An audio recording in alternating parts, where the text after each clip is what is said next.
کسی بھائی نے پاکستان سے سوال کیا ہے، یہ پوچھ رہے ہیں کہ میرے بھائی ہیں جن پر بہت قرضہ ہے، لیکن وہ حج پر چلے جاتے ہیں، لیکن ہم انہیں سمجھاتے ہیں کہ آپ پہلے قرضہ ادا کریں اور پھر حج کریں،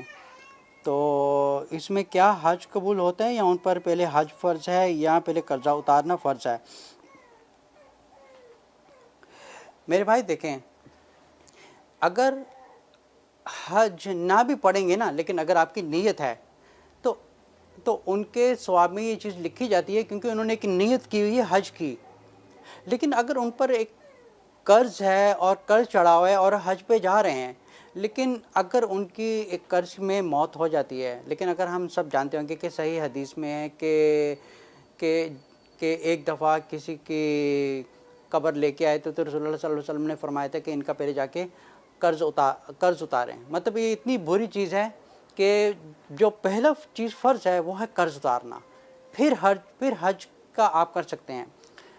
لیکن اگر آپ پر قرض ہے اور آپ حج پر جا رہے ہیں، اگر خدا نخواستہ اگر آپ کو حج پر ہی موت ہو جاتی ہے تو آپ سمجھیں کہ آپ پر جو قرض ہے آپ کو اس کا بھی گناہ چڑھے گا، اور قیامت والے دن آپ کو پہلے اس کا حساب دینا پڑے گا۔ لیکن اگر آپ کی نیت حج کی ہے لیکن آپ قرضے کی وجہ سے حج نہیں کرنے پا رہے،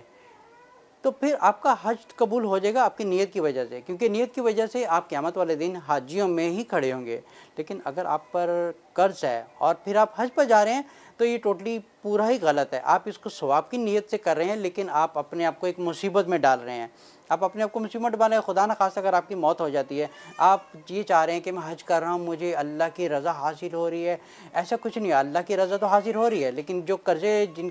جن کا قرض آپ کے سر کے اوپر چڑھا ہوا ہے، تو قیامت والے دن وہ سارے لوگ سامنے آ جائیں گے قرض مانگنے کے لیے، تو پھر آپ کیا کریں گے؟ دنیا میں تو واپس نہیں آئیں گے قرض اتارنے کے لیے، پھر وہ آپ کو معاف کریں گے تب جا کے ان کی معافی ہوگی، تو اس کا مطلب آپ کا حج بھی ضائع چلا گیا،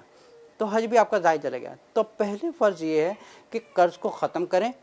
پھر آپ دماغ اور دل کو مطمئن کر کے حج کریں، پھر یہ اس قسم کا حج قبول ہوتا ہے۔ لیکن قرض میں آپ قرض چڑھا ہوا ہے سر کے اوپر اور حج کرنے جا رہے ہیں ثواب کی نیت سے، اور خدا نخواستہ موت ہو جائے تو سمجھے کہ قیامت والے دن بھی پکڑ ہوگی، تو حج بھی آپ کا برباد ہو گیا۔ تو بہتر یہ ہے کہ پہلے قرض کو ختم کر دیں تاکہ آپ کے اوپر کوئی قرض نہ ہو، پھر آپ حج کریں۔